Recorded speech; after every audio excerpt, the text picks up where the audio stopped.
أحياء الشرطة والضباط والعسكري الأولى والثانية وحي الجغيفي الأول، هذه المناطق كلها جاهزة لاستقبال المواطنين حال بدء العودة إلى الفلوجة. يوم 17/9 السبت القادم استقبال العادي لهذه الأحياء بعد أن يتم تدقيقهم أمنيا في هذا المركز ضمن قاعدة البيانات.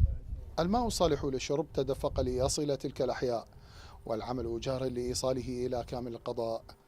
الملاكات الفنية أدامت الخطوط الناقلة للطاقة الكهربائية، والمولدات الأهلية ستعمل خلال اليومين القادمين.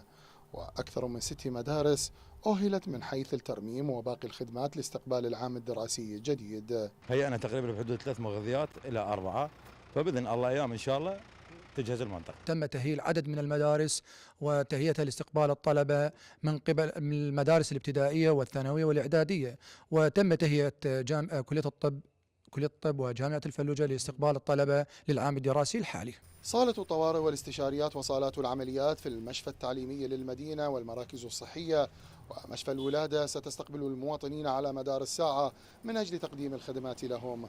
هذا وباشرت الملاكات الفنية التابعة لمديرية الطرق والجسور بإعادة تأهيل الجسر الجديد والجسر القديم من أجل إدامة التواصل بين مدينة الفلوجة ومركز مدينة الرمادي.